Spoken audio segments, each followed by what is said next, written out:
Emmanuel Macron et Achille Mbembe main dans la main.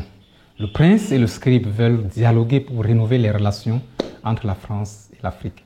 Cet attelage ne laisse personne indifférent tant il interroge. On sait que le scribe vit d'utopie et d'humanisme et qu'à l'opposé, le prince nourrit un agenda de réalisme et de cynisme. La question qui se pose est la suivante.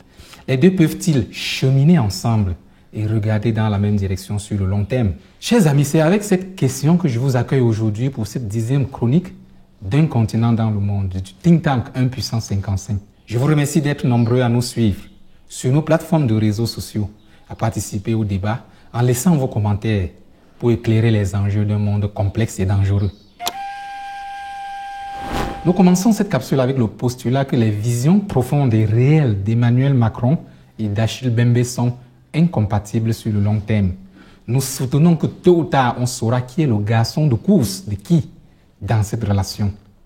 Le temps nous dira certes, mais nous n'avons pas besoin d'attendre pour nous livrer à un exercice de brain game qui permettra de présager lequel des deux sera laissé sur le bord de la route. Il nous suffit de poser 4 questions simples. Commençons tout de suite par la première. Que représente chacun des deux dans cette relation? Le moins que l'on puisse dire est que Mbembe ne représente pas une institution en Afrique. Il n'est mandaté ni par un gouvernement, ni par l'Union africaine. Dans son rapport d'octobre 2021, il dit avoir discuté avec 3600 Africains dans la perspective du sommet France-Afrique. Or, Macron représente une institution, l'Élysée, une institution qui est à la peine en ce moment, car les offensives de la Chine, de la Turquie, de la Russie lui font perdre le sommeil. Dans une capsule intitulée « Panique à l'Élysée », j'ai répertorié une kyrielle de rapports rédigés par des think tanks proches du Quai d'Orsay qui dénoncent la perte des parts de marché des entreprises françaises en Afrique. Alors, entre un homme et une institution, qui est plus redoutable? Un homme peut-il manipuler une institution? C'est à vous de voir. Passons à la deuxième question. Que veut chacun des deux dans cette relation? Quand on lit les écrits de Mbembe, on découvre qu'il ne supporte pas l'autoritarisme qui, selon lui, est très présent dans les sociétés africaines. Il compte sur Macron pour instaurer la démocratie, les droits de l'homme, la liberté, voire pourquoi pas, très concrètement, provoquer l'alternance au Cameroun. C'est pourquoi certains disent que Mbembe est le véritable boss dans cet attelage. Comme quoi, il manipule Emmanuel Macron pour obtenir ce qu'il veut. D'un tel point de vue, aux yeux de Mbembe, Macron est transparent. Mbembe pense que les tyrans de tous les âges, autant les dirigeants séniles que les jeunes nationalistes fanatiques et zélés, ne peuvent pas être bousculés par des forces internes. Et par conséquent, l'Afrique a besoin de forces exogènes pour sortir de son impasse. Quant à Emmanuel Macron, il veut changer les relations France-Afrique, instaurer un partenariat d'égal à égal entre l'Afrique et la France, sortir de la France-Afrique et du paternalisme. Voilà pour le discours, l'affichage, le côté court. Il est facile de savoir si Macron le veut vraiment ou alors s'il n'en parle que pour les caméras en masquant son intention réelle.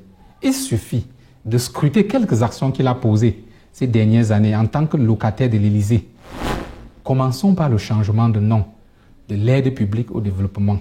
Face aux critiques de la société africaine qui ne supporte plus le paternalisme de la France, qui demande la disparition de l'aide de l'Agence française au développement, Emmanuel Macron a changé le vocabulaire, maintenu le fond. Désormais, on ne parlera plus d'aide, mais d'investissement solidaire. L'AFD changera aussi de nom pour devenir probablement Société de l'investissement solidaire. Mais dans le fond, il s'agira toujours d'un outil de contrôle et d'espionnage qui paralyse la souveraineté des États africains et nourrit la chaîne de valeur des entreprises françaises à l'international. Pensons ensuite au comportement à géométrie variable face au coup d'État en Afrique. Alors qu'il adoube un tripatouillage successoral au Tchad d'un côté, de l'autre il sort les griffes et demande à la CEDEAO de sanctionner le gouvernement malien. Preuve que seuls les intérêts guident la politique africaine de Macron. À gauche, il parle de junte. À droite, il parle de gouvernement. Quand il s'agit du Mali, c'est une junte irresponsable et illégitime. Mais quand il s'agit du Tchad, l'Élysée ne parle pas d'un gouvernement irresponsable et illégitime, mais d'affaires internes. Évoquons enfin le hold-up de l'écho. Alors que 15 pays membres de la CEDEAO mettaient en place une monnaie commune baptisée ECO, Emmanuel Macron comprend que si un tel projet se concrétise vraiment, le système du franc CFA disparaît Parce que les 8 pays membres de l'UEMOA qui ont en partage le CFA sont également membres de la CEDEAO. Or, l'écho de la CEDEAO devait être adossé à un panier de devises, le dollar, l'euro et le yuan. Alors, très rapidement, Macron crée un court-circuit, concocte une réforme en trompe-l'œil du franc CFA de l'UEMOA, qui change de nom et devient l'écho. Tiens donc, justement, c'est le nom de la monnaie de la CEDEAO. On apprend que les autres pays de la CEDEAO pourront rejoindre progressivement l'écho de l'UEMOA. Seulement voilà, non seulement les citoyens de l'UEMOA n'ont pas été consultés, mais la réforme maintient le cordon ombilical qui liait les pays de l'UEMOA à la France, à savoir la garantie. Le nœud de ce tour de magie noire réside dans le maintien de ce cordon ombilical. Quand on sait que jamais le Ghana ou le Nigeria n'accepteront d'être liés par le cordon ombilical à la France, on conclut que l'écho de l'UEMOA a délibérément tué l'écho de la CEDEAO. Résultat des courses, alors qu'elle était menacée de disparition, le CFA de l'UEMOA s'est donné une deuxième vie en usurpant le nom de la monnaie de la CEDEAO. Du coup, le projet de l'écho de la CEDEAO est en panne et marque le pas sur place. Ce qu'a fait Emmanuel Macron est simplement un peu plus subtil que ce qu'a fait Nicolas Sarkozy en bombardant la Libye pour contrecarrer le projet de monnaie panafricaine nourri par le colonel Muammar Kadhafi. Ces ingérences, trafics et autres prestidigitations montrent que l'intention du changement manque de sincérité et que l'enjeu se trouve ailleurs.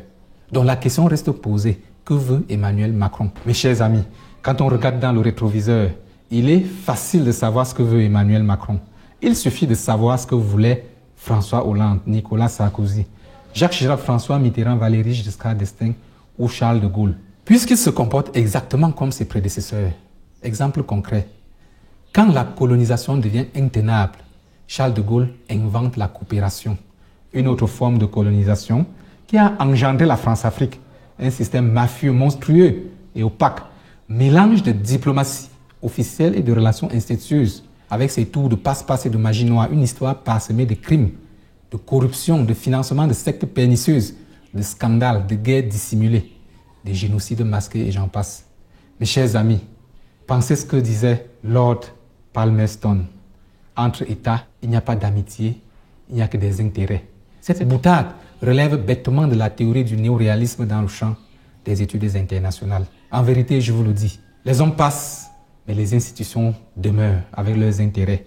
Depuis les indépendances, les locataires de l'Élysée veulent tous la même chose. Sauvegarder des rentes accumulées, engrangées, extorquées durant l'occupation de l'Afrique entre la fin du 19e et la première moitié du 20e siècle.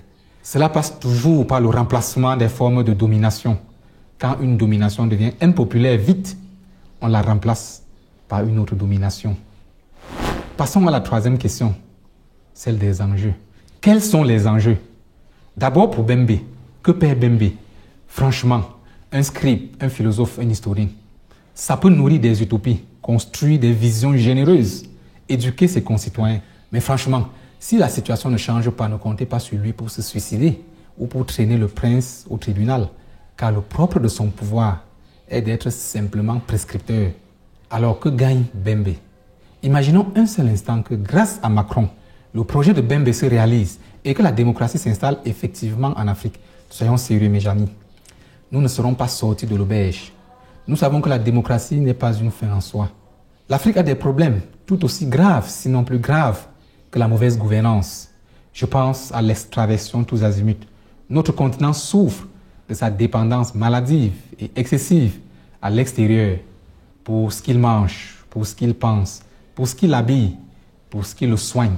J'en passe. Une démocratie dans les conditions d'extraversion parfaite ne sert absolument pas la cause de l'Afrique, mais celle des metteurs en scène qui font le casting. Ce sera une démocratie sous tutelle. Dans de telles conditions, l'Afrique continuera à être pressurée, spoliée, marginalisée. Il faut avouer que ce que veut Achille Bembe est à la limite simpliste et contre-intuitif.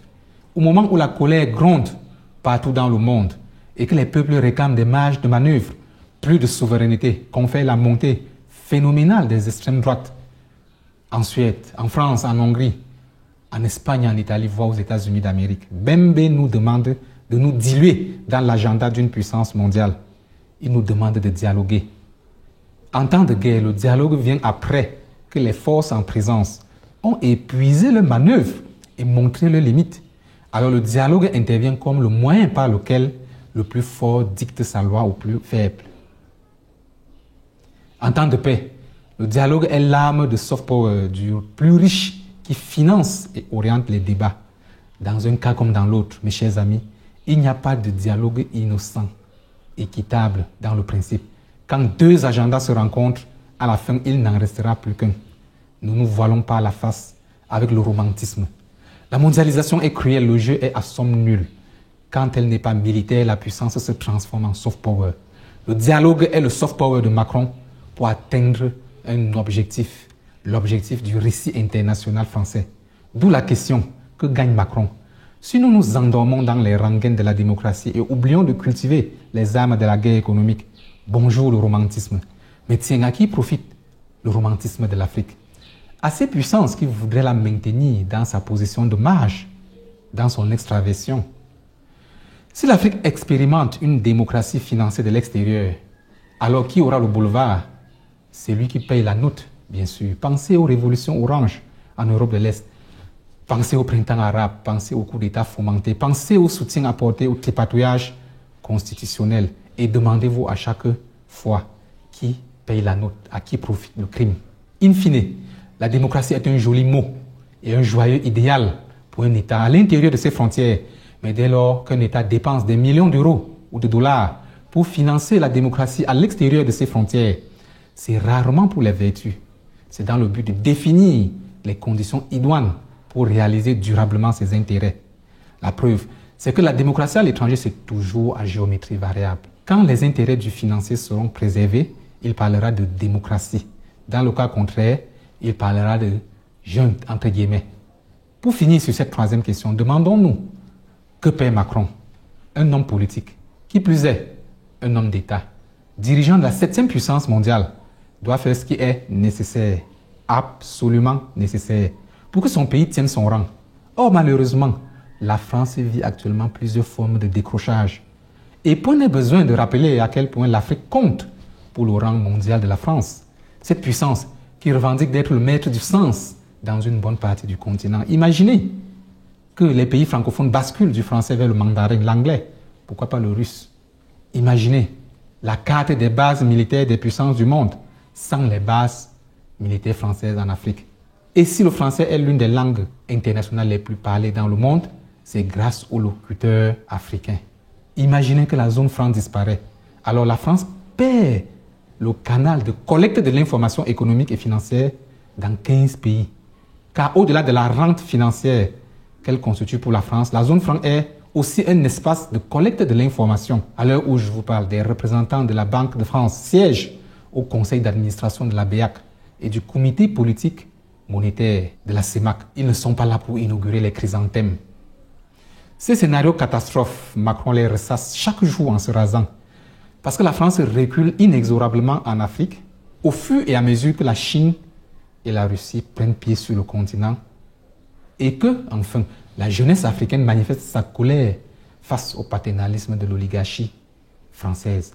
Macron vit cette compétition avec amertume et ressentiment. Il accuse la Turquie et la Russie d'activer le sentiment anti-français. Il réagit pour contrer ce qu'il appelle la propagande russe. D'un tel point de vue, aux yeux de Macron, Bembe est transparent. L'Afrique est un terrain de jeu, un enjeu et non un partenaire. À travers Bembe, Macron voit la Russie, la Chine. Il utilise en fait un Africain pour combattre la Russie. Car quand le message est porté par un Africain, il ne suscite pas la critique de paternalisme. D'un tel point de vue, l'opinion des Africains est quantité négligeable aux yeux de Macron. Seul compte la détermination à contrer l'ours et le dragon. Finalement, il faut avouer que Macron a plus à perdre que Bembe. En réalité, Macron joue son va-tout. L'histoire ne doit surtout pas retenir que c'est sous son règne que la France a définitivement perdu ses positions en Afrique. C'est pour cela qu'il faut faire perdurer le système asymétrique, le défendre en remplaçant les anciennes servitudes par de nouvelles, plus jolies, mais somme toute des servitudes quand même. Trouver une roublardise, changer de gants, mais au fond, conserver la marmite pour avoir des repas faciles à manger et à peu de frais. Mes chers amis, terminons avec la question qui tue. C'est l'éléphant dans la pièce. C'est gros, c'est énorme. Ce n'est pas normal, mais tout le monde voit. Personne n'en parle. Faisons exception, parlons-en, car c'est la question qui achèvera de vous permettre de tirer votre conclusion finale. Qui paye la note? Cette question est cruciale parce que, comme nous le savons, la main qui donne est toujours au-dessus de la main qui reçoit. Est-ce Bembe qui paye la note? Il a répondu lui-même dans une interview, je cite, « Je n'ai pas de pasteur et ne possède pas de biens. Je n'ai ni maison ni voiture, aucune cravate. Je déteste l'argent. » Il se présente comme un homme sans le sou, qui déteste l'argent. C'est peut-être une vertu. Mais pour financer le voyage de 900 délégués africains à Montpellier, il faut de l'argent. Est-ce Macron? Bien sûr. Vous êtes un génie, parce que vous l'avez trouvé tout seul, la réponse. Vous ne parlez pas de l'homme Macron, bien sûr, mais de l'institution qu'il incarne. C'est cette institution qui a réglé la note du sommet. 3000 délégués à Montpellier, dont 900 jeunes de la société civile africaine. Billets d'avion, logés, nourris, blanchis, avec per diem. Idem pour le cycle des rencontres qui se tiendront partout en Afrique. C'est aussi la même institution qui déboursera 50 millions d'euros pour financer le fonds pour la démocratie et l'innovation. C'est encore elle qui financera la maison des mondes africains et des diasporas. La liste des bienveillances de Macron est loin d'être exhaustive. Tiens, Macron est le Père Noël, c'est ça? Eh bien, moi, je suis la reine d'Angleterre. Chers amis, à très bientôt pour de nouvelles réflexions. Merci d'être restés avec nous jusqu'à ce niveau. Si vous croyez en nous, si vous aimez ce que nous faisons, abonnez-vous et commentez pour nous inspirer. Surtout, partagez le lien de notre chaîne YouTube. C'était Maurice Simodium du Think Tank 1 Puissance 55.